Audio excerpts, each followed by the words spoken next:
আসসালামু আলাইকুম। সো আমি দেখলাম যে কিভাবে বাইনারি থেকে আমরা অক্টালে যেতে পারি, অক্টালে যাব, এবং বাইনারি থেকে কিভাবে আমরা হেক্সাডেসিমালে আসবো। এইটা ছিল লাস্ট ক্লাস এবং লাস্ট ক্লাসের আগের ক্লাসের সামারিটা। আজকে আমরা যেটা দেখব সেটা হবে ইনশাআল্লাহ এরকম যে কিভাবে অক্টাল থেকে আমরা বাইনারিতে আসতে পারি এবং হেক্সাডেসিমাল থেকে বাইনারিতে আসবো।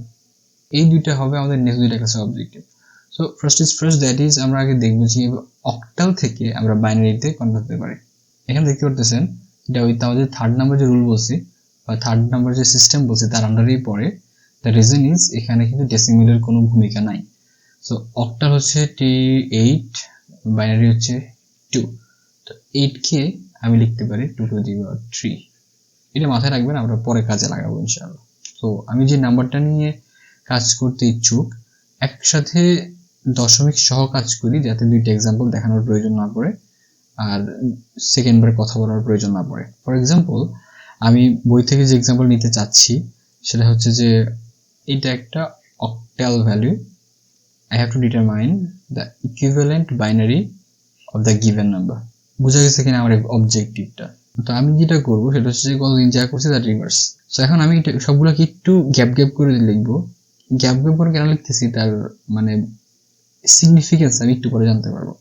তো এটা যদি আমার পয়েন্টটা, এটা এখানে লিখলাম 7, একটু দূরে গিয়ে লিখবো হচ্ছে 2। পরীক্ষা হলে এভাবে লিখবেন, আপনার জন্য সুবিধা হবে। তো 7 দশমিকের পরে কি ছিল, 0 আর 6 ছিল, 0 আর 6। এবার আসলে এখানে দেখি, হ্যাঁ এখানে আমার কয়টা বিট, 203, রাইট?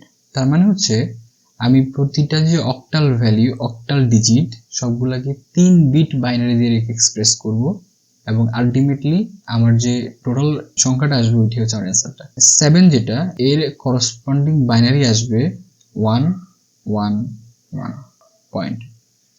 সো আমি আরেকবার একটু বলি যে এটা আসলে আমি ক্যালকুলেটর দিয়ে ডিরেক্ট করা যায় বা ডিরেক্ট অবশ্যই আমরা করব ক্যালকুলেটর ইনশাআল্লাহ। এখন হচ্ছে 2।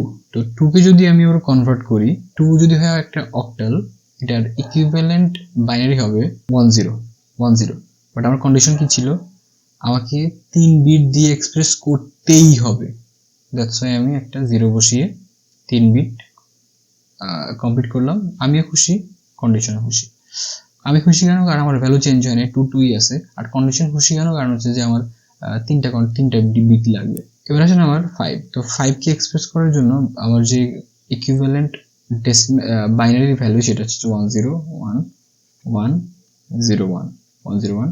তো যেহেতু 3টা হয়ে গেছে, সো আসলে এখানে নতুন কোনো কাহিনীর প্রয়োজন নাই। সো 0, তো 0 আর আসলে ইকুইভ্যালেন্ট হচ্ছে বাইনারি 0ই, ঠিক আছে? কিন্তু যেহেতু কন্ডিশন স্যাটিসফাই করতে হবে, দ্যাটস আমি এখানে আরো 2টা 0 বসিয়ে দুই পক্ষকে খুশি রাখবো। এবার হচ্ছে 6 কে যদি ইকুইভ্যালেন্ট করি তাহলে আসবে 1 1 0। যে 3টা চলে আসছে, কোনো কাহিনীর প্রয়োজন নাই। আলটিমেটলি আমি যদি বলি তাহলে আমার এখানে আমার আলটিমেট রেজাল্ট হবে 527.06। এটা যদি হয় একটা octal, the equivalent binary is going to be 101। এই পার্টটা লিখলাম আগে, এরপর এই পার্টটা লিখবো। এটা হচ্ছে যে 010, এবার এই পার্টটা লিখবো 111। দশমিক নিয়ে ঝামেলা করা যাবে না, 3টা 0 লিখবো, 000, 2টা 1 একটা 0, so 110। so this is the answer for the corresponding octal number. So hopefully clear, right? এখানে আনক্লিয়ার হওয়ার কিছু নাই। আমরা লাস্ট দুইটা ক্লাস দেখে আসলে এই ক্লাসটা একদম পানির মতো সোজা। যদিও পানি সোজা জিনিস না, কারণ পানি সোজা জিনিস হইলে এটার জন্য একটা আলাদা engineering subject, right? Water resource engineering থাকতো না। দো মানুষ যেহেতু বলে, আমরা বললাম। That's it, thank you so much, আসসালামু আলাইকুম।